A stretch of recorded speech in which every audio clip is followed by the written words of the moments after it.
keajaiban firman Tuhan. Haleluya. Mungkin ayat-ayat berulang-ulang kita dengarkan sejak kita Kristen, tetapi setiap kali kita dengar, setiap kali kita baca, ada keajaiban Tuhan di sana. Yang mau menerima keajaiban Tuhan katakan saya. Saudaraku, firman Tuhan kepada kita hari ini bahwasanya kita harus tahu iblis itu menunggu waktu yang baik untuk merusak hidup manusia, terutama orang Kristen. Karena memang itulah target iblis, mencuri, membunuh, membinasakan. Dia fokusnya bagaimana supaya orang Kristen ini binasa. Itu sebabnya dia menunggu waktu yang baik. Dalam Lukas 4 ayat 13 dikatakan, sesudah iblis mengakhiri semua pencobaan itu, ia mundur daripadanya dan menunggu waktu yang baik. Ini waktu Yesus dicobai oleh iblis. Kenapa iblis mengakhiri pencobaan itu dan dia mundur dari Yesus? Kalau kita baca dari ayat di atasnya dalam pasal 4 ini, karena memang Yesus penuh dengan Roh Kudus menghadapi iblis. Haleluya. Haleluya. Kenapa iblis mundur? Dia mengakhiri pencobaan itu hanya tiga kali saja, karena memang Yesus penuh dengan Roh Kudus sehingga Yesus menang menghadapi iblis. Mau menang menghadapi iblis? Penuhlah dengan Roh Kudus. Pulang kita. Haleluya. Sekiranya itu saja pun sudah cukup. Tapi mau lagi, lebih lagi dan lebih lagi. Amin. Jika kita berpikir bila keadaan kita sedang baik-baik saja, itu berarti sedang terbebas dari incaran iblis. Itu salah. Kenapa? Kita harus selalu waspada, bahkan ekstra hati-hati, terlebih pada akhir zaman ini. Sebab sampai detik-detik terakhir, iblis terus dalam 1 Petrus 5 ayat 8 berjalan keliling. Ngapain dia keliling? Mencari orang yang dapat ditelannya. Jangan mau ditelan iblis. Haleluya. Katakan ke kanan saudara, jangan mau ditelan iblis.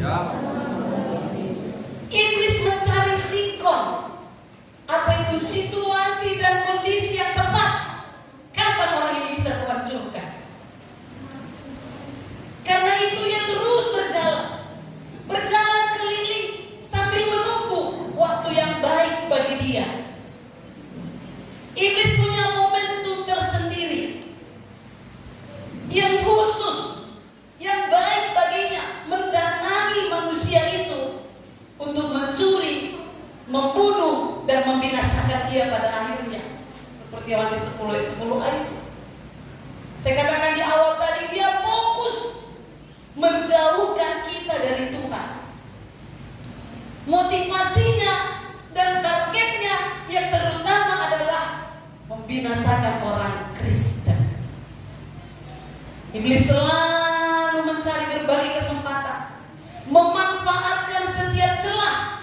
Itu sebabnya hari ini kita belajar celah apa saja supaya kita tutup. Dia memanfaatkan setiap celah untuk masuk dalam hidup manusia, untuk merusaknya, untuk menghancurkannya. Melalui apa? Perbuatan-perbuatan dosa yang dilakukan oleh orang Kristen di bawah pengaruh setan. Sebenarnya orang Kristen bisa tidak melakukan dosa, apalagi yang disengaja. Tetapi kalau sempat sudah dipengaruhi setan, dosa sangat kecil sekalipun bisa dilakukan seorang anak Tuhan, bahkan hamba Tuhan. Gak heran, maka sekarang ini kita lihat banyak orang jatuh. Iblis tahu kapan dan bagaimana kesempatan yang tepat untuk merusak kehidupan manusia. Itu sebabnya hari ini kita, kalaupun selama ini sudah kita kenali, mari lebih lagi mari lebih lagi, dan mari lebih berjaga-jaga. Amin. Banyak, nanti hari ini kita lihat beberapa celah yang merupakan pintu bagi iblis untuk masuk dan mau merusak hidup manusia. Yang pertama, jika tidak berdoa. Apa yang pertama, saudaraku? Sudah berdoa hari ini? Tadi pagi berdoa? Tadi kata Pak Gembala, iya Pak Pendeta berdoa makan. Mau berangkat berdoa tadi? Tapi terutama berdoa bersekutu dengan Tuhan. Amin. Matius 26 ayat 41 berkata begini, berjaga-jagalah sama-sama. Matius 26 ayat 41. 1, 2, 3. Berjaga-jagalah dan berdoalah supaya kamu tidak jatuh ke dalam pencobaan. Sebab roh memang penurut, tetapi daging lemah. Kenapa Yesus menang terhadap pencobaan? Karena dia bersekutu dengan Bapa. Berjaga-jagalah dan berdoalah supaya kamu tidak jatuh ke dalam pencobaan. Terlalu sibuk atau sebaliknya terlalu santai dan menuruti keinginan daging sehingga lalai tidak berdoa, itu peluang bagi iblis untuk menyerang anak-anak Tuhan dengan berbagai-bagai macam pencobaan. Terlalu sibuk atau menuruti keinginan daging sehingga terlalu santai dan lalai sehingga tidak berdoa, itu pintu bagi iblis, peluang bagi iblis untuk menyerang anak-anak Tuhan dengan berbagai macam pencobaan. Gak usah jauh-jauh, murid-murid mengalaminya. Para murid mengalaminya ketika Yesus memerintahkan, berdoalah, sebentar lagi aku akan ditangkap, berdoalah. Tapi murid-murid cari tempat untuk tidur. Sehingga ketika tiba waktunya, serdaru-serdaru mau menangkap Yesus, murid-murid gak tahan. Mereka sangat emosi. Itulah kalau gak berdoa, memakai emosi, kedagingan, sehingga memutuskan telinga serdaru itu, serdaru 5 besar itu. Apa artinya? Mengandalkan ke duniawi, mengandalkan pedang. Bahkan pada akhirnya akibatnya menyangkal Tuhan Yesus. Di sini kita dapat melihat bahwa ketika kita tidak berdoa, itu peluang besar bagi iblis untuk masuk dan mendesak kedagingan kita. Mendesak kedagingan kita yang lemah ini untuk berbuat macam-macam dosa, sampai dosa tingkat paling parah. Besar akibat kalau tidak berdoa. Dan setan itu bukan biasa-biasa bekerja. Dia sudah profesor merusak hidup manusia. Sekali dia mendapat peluang untuk masuk dalam diri manusia itu, wow, dia akan menghantam semua lini kehidupannya. Dia akan berusaha menciptakan kekacauan sebisa ia dapat. Itulah sebabnya Yesus mengingatkan saya dan saudara, berjaga-jaga dan berdoalah supaya kamu jangan jatuh ke dalam pencobaan. Hanya apabila kita merawat hubungan kita dengan Tuhan dalam doa dan persekutuan yang indah, celah bagi iblis itu tertutup dan si jahat itu tidak mendapat peluang untuk membuat huru-hara dalam hidup kita. Oleh sebab itu Bapak Ibu, sesibuk apapun, jangan lupa untuk berdoa. Amen. Katakan kiri kananmu, sesibuk apapun, jangan lupa untuk berdoa. Haleluya. Saya tahu semua sibuk, amin. Tapi jangan tidak berdoa. Haleluya. Tentu berdoa bukan Tuhan minta ini, Tuhan minta itu. Bersekutu dengan Tuhan, sembah Tuhan, nikmati hadirat Tuhan. Haleluya.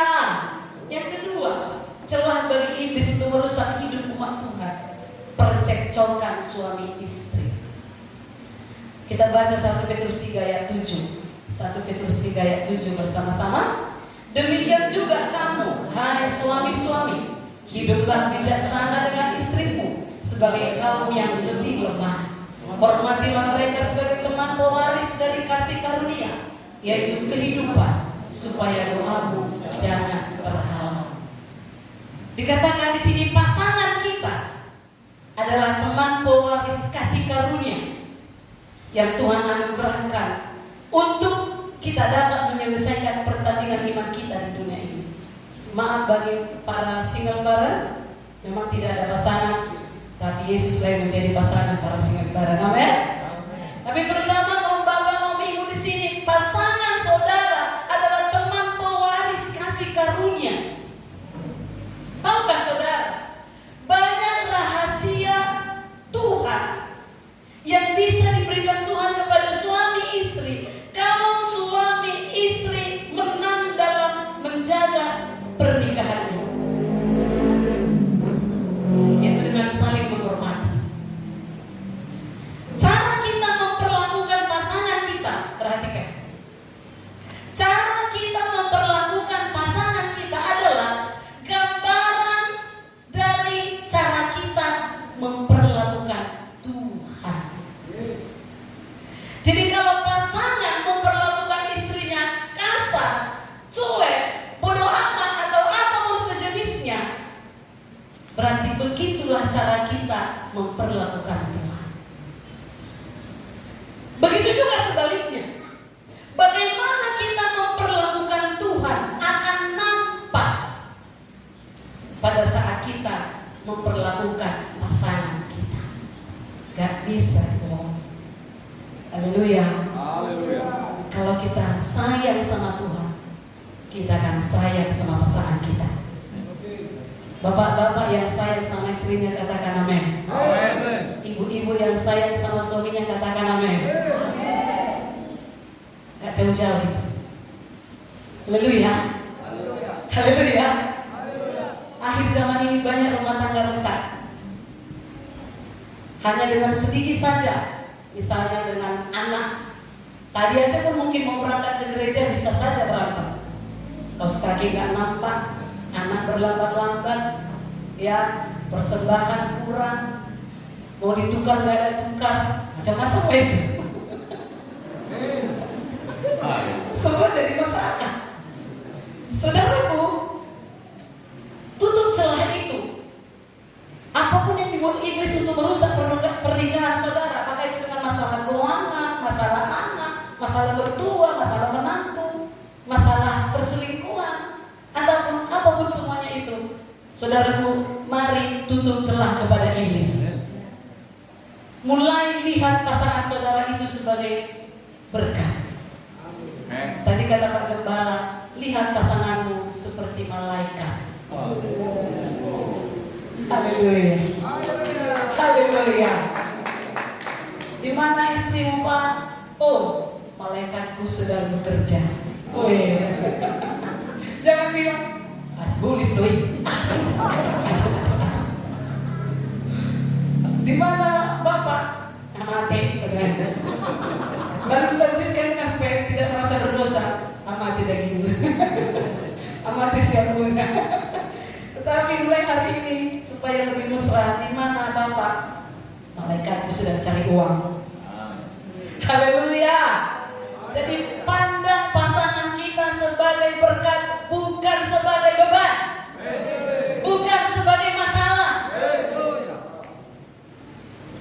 Dongkol pun hati ini melihatnya karena kasar mungkin, karena disinggungnya perasaan kita. Pandang aja dia sebagai malaikat. Haleluya. Lalu jangan saling mempertahankan ego. Memang kalau dipertahankan ego ini, oh semua pun bisa pecah. Jangankan piring, kipas ini pun bisa pecah. Itu kalau mempertahankan ego. Tapi kalau sudah mulai ingat, kalau suami istri cekcok, iblis akan masuk merusak. Tidak, aku nggak mau. Iblis punya celah dalam rumah tangga. Aku mengalah. Yang satu mengalah, mungkin pergi ke kamar berdoa, atau mungkin pergi ke taman, tak ngapa-ngapain. Yang penting di sana menjerit kepada Tuhan, Tuhan, aku tidak mau bertengkar dengan suamiku. Aku tidak mau iblis untuk merusak keluargaku. Sebentar lagi bikin teh manis suami, atau sebaliknya suami bikin teh manis istri, saling mengampuni. Haleluya.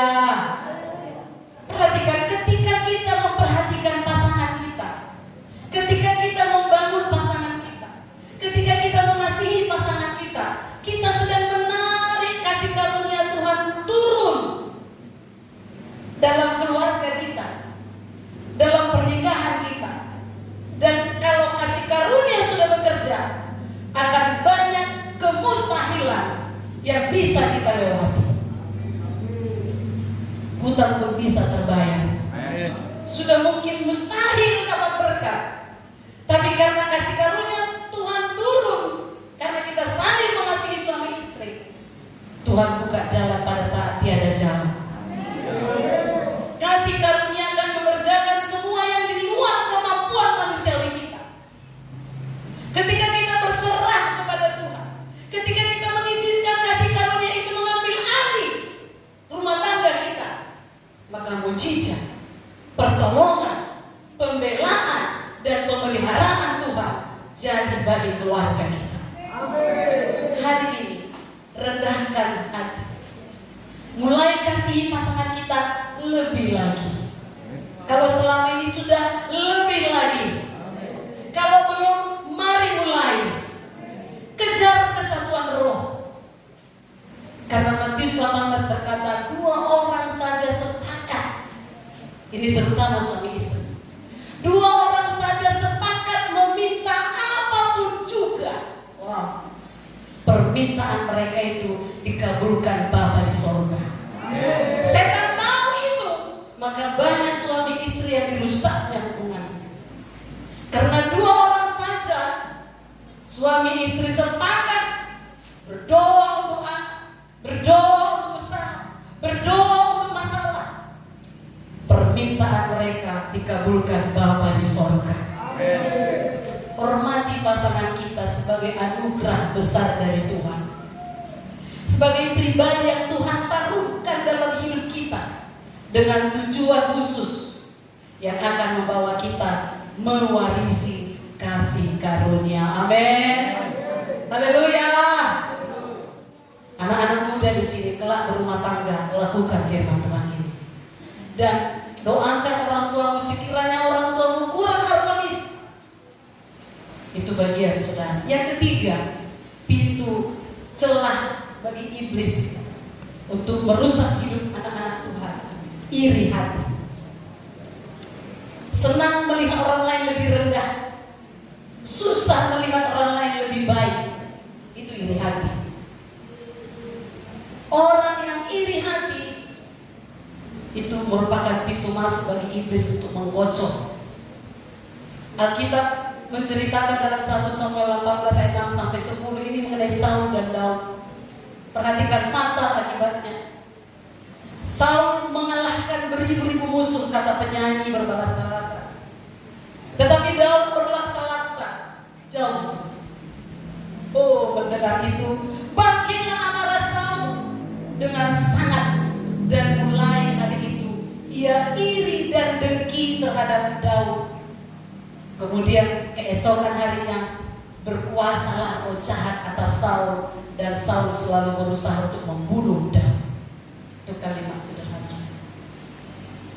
Gak suka dia Saul dipuji, Daud dipuji. Maksud saya, sangat gak suka dia.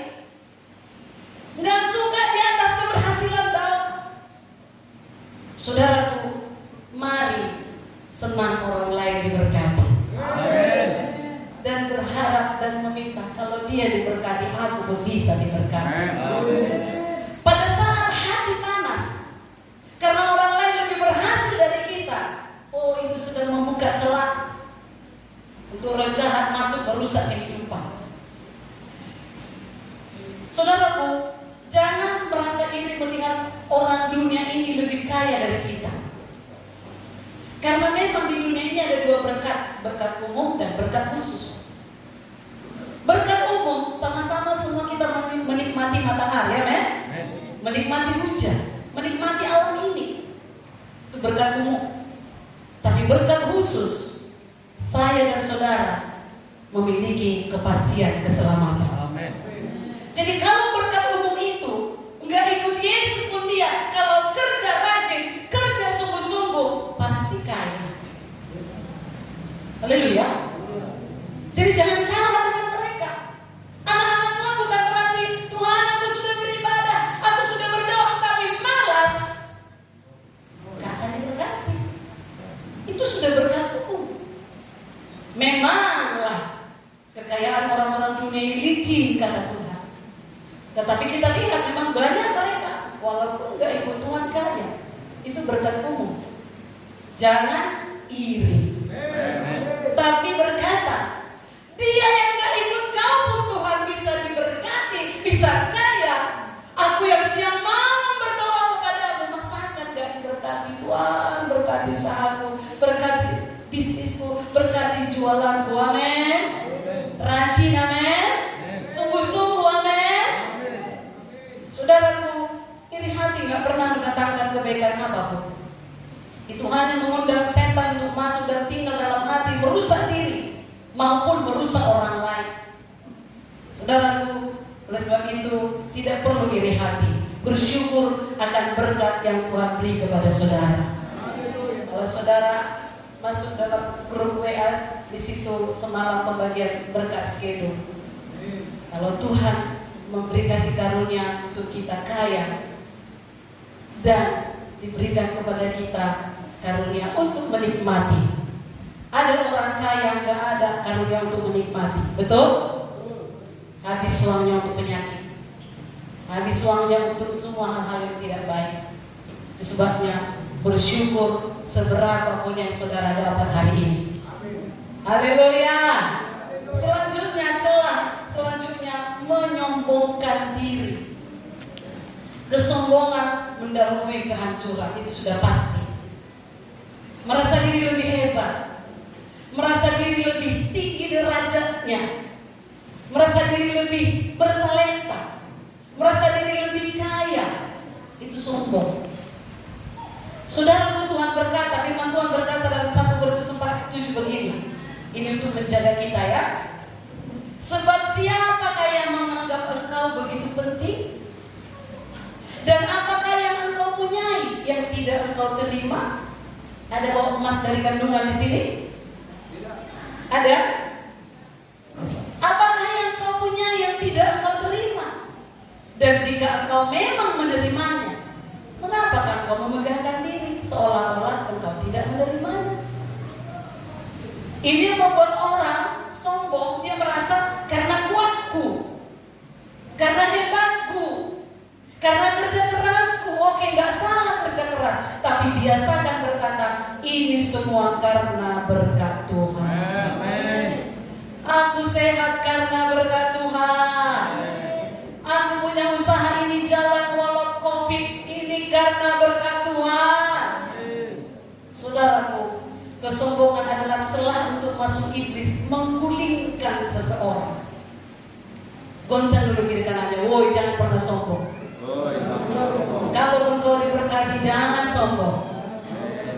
Haleluya, haleluya. Lihat saja Simon Petrus, saudaraku, waktu malam sebelum Yesus ditangkap. Saudaraku, Yesus melihat di dalam rohnya bahwasanya Simon ini iblis sedang menunggu waktu yang tepat untuk masuk dan menghancurkan Simon. Maka Yesus berkata dalam Lukas 22:31-33 begini, Simon, Simon, lihat, iblis telah menuntut untuk menampik kamu seperti gandum. Lihat, perhatikan ya. Tetapi aku berdoa untuk engkau supaya imanmu jangan gugur. Siapa yang berdoa buat Petrus? Yesus. Aku berdoa untuk engkau supaya imanmu jangan gugur. Tapi di berikutnya dikatakan, tapi Petrus menjawab, aku bersedia masuk penjara dan mati bersama-sama dengan engkau. Ini mewakili keangkuhan yang terselubung dalam Petrus. Bahkan dalam Markus 14:9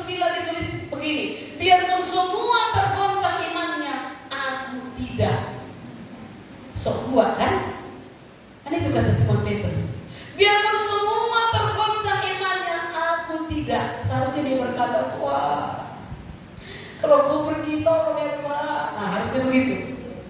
Pernyataan Simon ini itu tadi, dia lupa diri bahwa dia itu hanyalah manusia biasa. Perhatikan, walaupun Yesus berdoa kepada Bapa agar Simon tetap kuat dalam imannya, namun oleh keangkuhannya Simon membuka celah lebar-lebar bagi iblis untuk masuk dan menjatuhkannya dengan melanggar omongannya sendiri. Jangankan untuk dipenjara bersama Yesus, jangankan untuk mati bersama Yesus, untuk merasa kenal pun tidak. Sampai 3 kali dia menyangkal Yesus berturut-turut.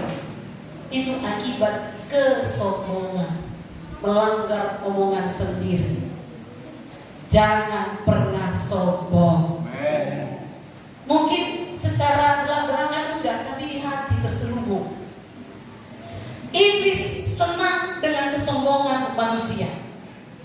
Itu sebabnya solusinya miliki hati hamba. Haleluya.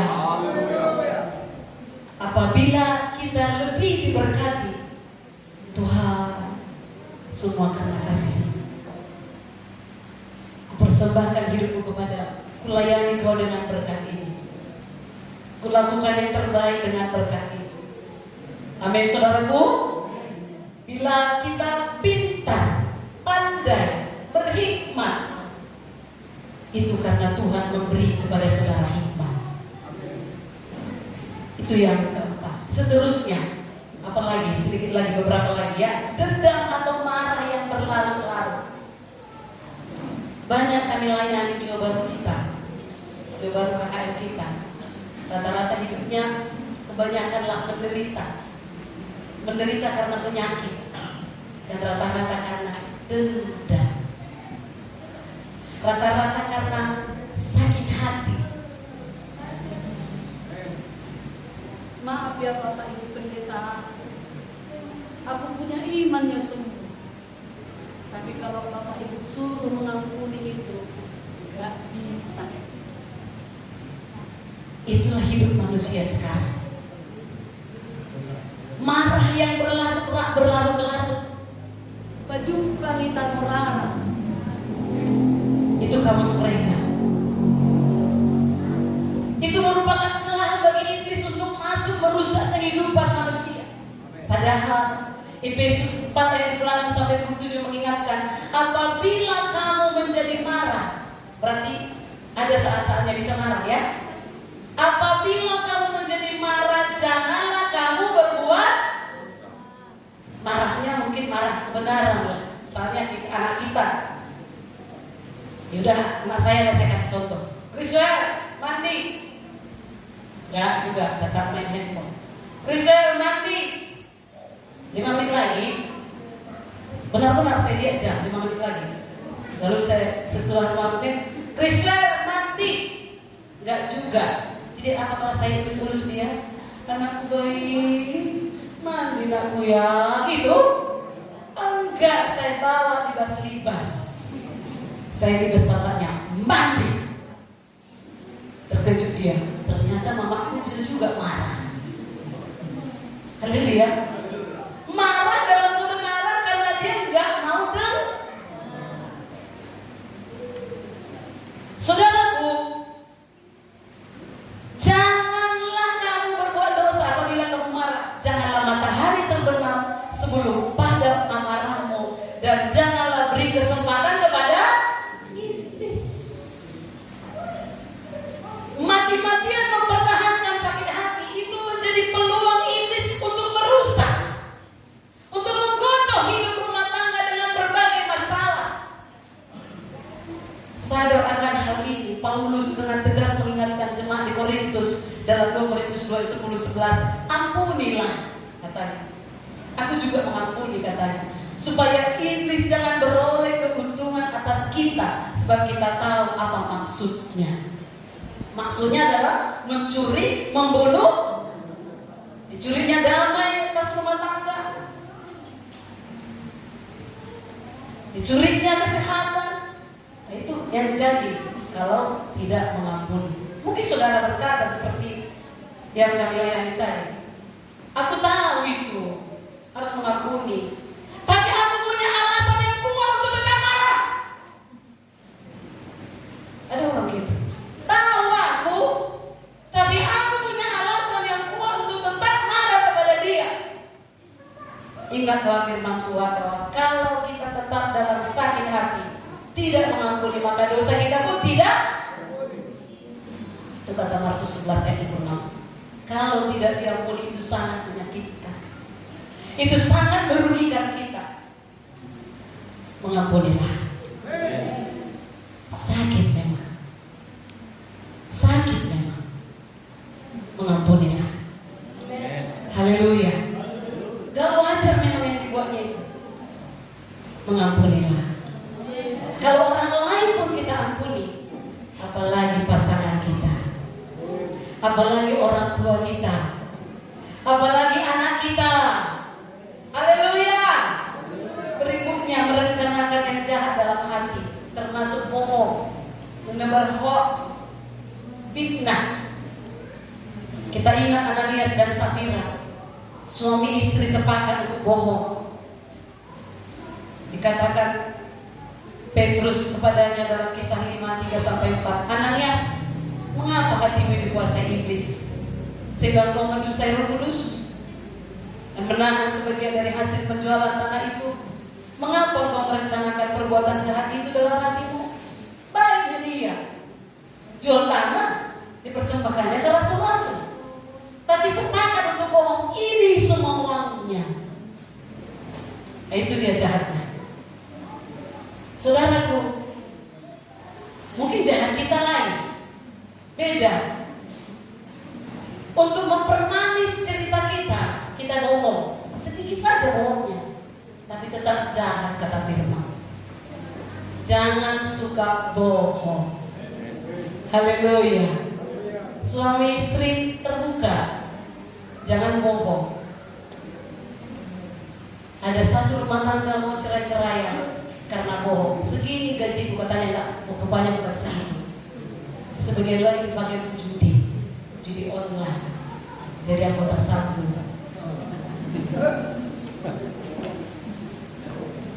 Tapi karena ada anak Tuhan yang mendoakan dan jadi.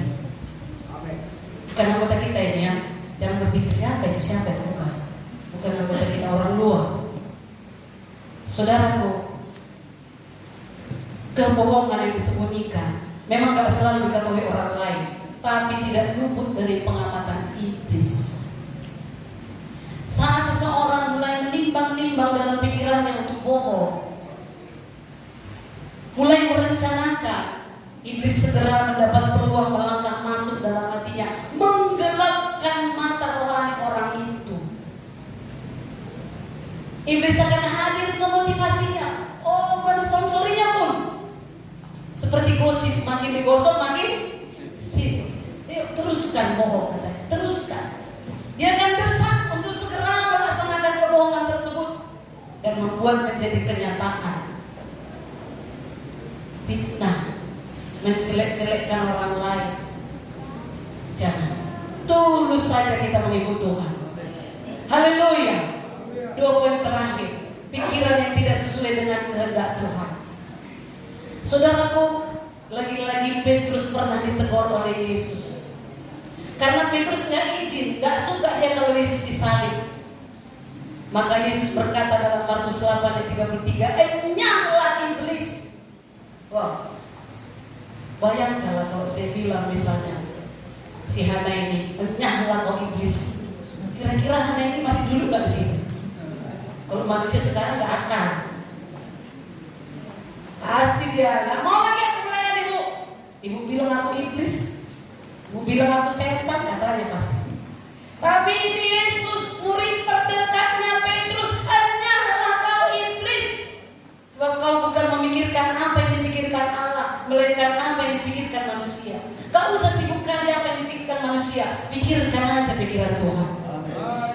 Dikatakan lain pun, dijelek-jelekin pun, dikatakan entah apa saja, gak usah pikirkan itu.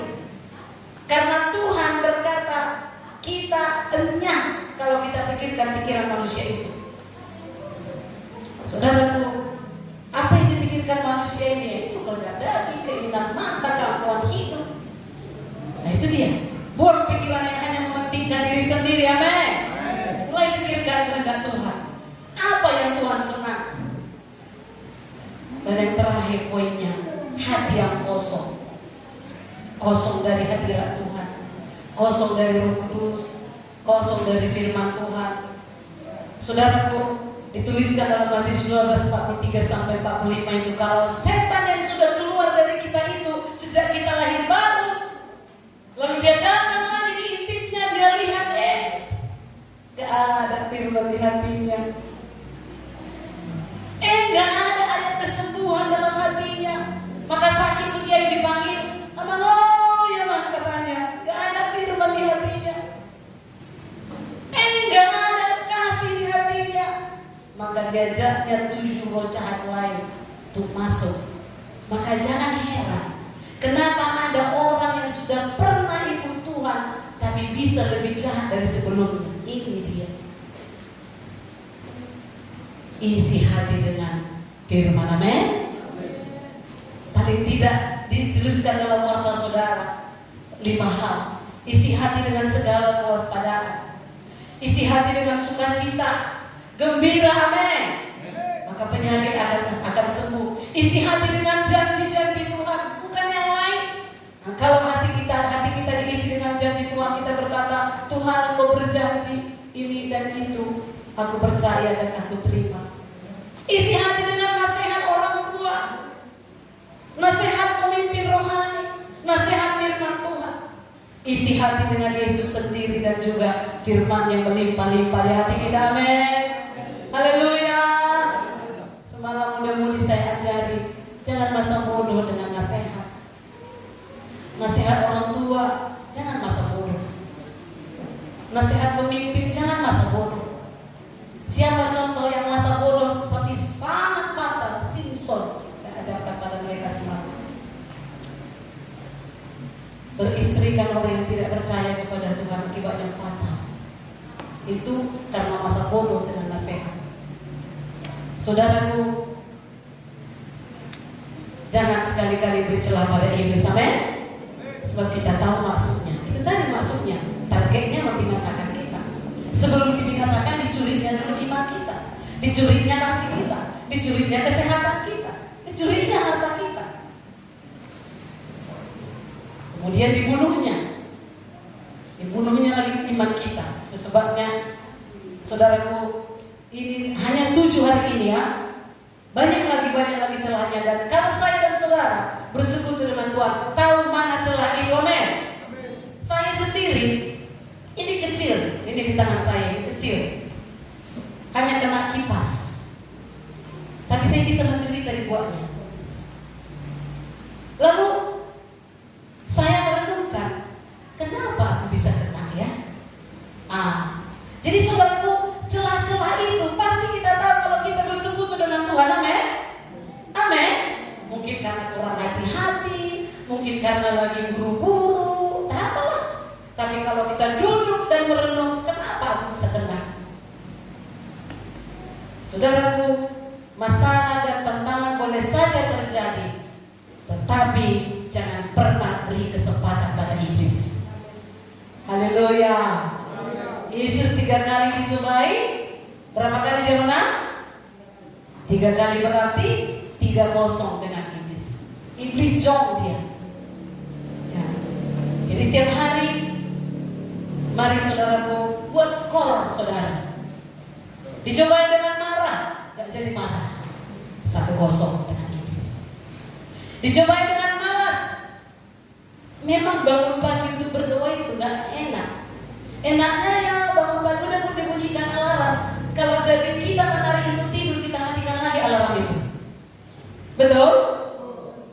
Saya juga pernah mengalaminya. Saya putar lagi setengah jam lagi ya Tuhan. Buat lagi alarm setengah jam lagi. Betul-betul bunyi alarm setengah jam lagi, tapi lagi masih lemah. Setengah jam lagi ya Tuhan. Diulur-ulur. Itu dia. Tapi kalau kita tahu itu celah iblis, mulai bangkit. Jangan buat iblis menang sekalipun. Kalau kita tadi Tadinya malas, bangkit. Lakukan sesuatu dulu supaya jangan ngantuk atau berdoa. 2-0 iblis. Dicoba lagi untuk sesuatu hal, misalnya di jalan. Oh, mau terbuka celah gak? Kita kasih. Menang lagi 3-0. Lalu kita mau tidur, kita lihat berapa skor kita hari ini. Buat iblis jong. Haleluya. Jangan kita yang jong. Dicobai malas, alas juga. Dicobai marah, marah juga. Dicobai untuk bohong, bohong juga. Dicobai untuk bertengkar suami istri, tengkar juga. Itu jong namanya. Goncang kiri kanan saudara, jangan jong dari iblis. Buat iblis yang jong. Haleluya saudaraku. Saudara kekasih, jangan pernah kompromi dengan dosa sekecil apapun. Haleluya. Saya ulangi untuk penutup ya. Jangan pernah kompromi dengan dosa sekecil apapun. Karena kalau kita kompromi itu memudahkan iblis untuk masuk. Perhatikan ya. Memang dia nggak punya kuasa, tapi memudahkan dia untuk masuk, menipu kita dan merusak hidup kita. Walaupun memang nggak akan bisa dirusaknya kalau kita tetap bersekutu dengan Tuhan. Persekutuan karib dengan Tuhan dan firman-Nya, serta tidak kompromi dengan dosa sekecil apapun, dan selalu penuh Roh Kudus. Itu adalah benteng pertahanan kita terhadap serangan iblis.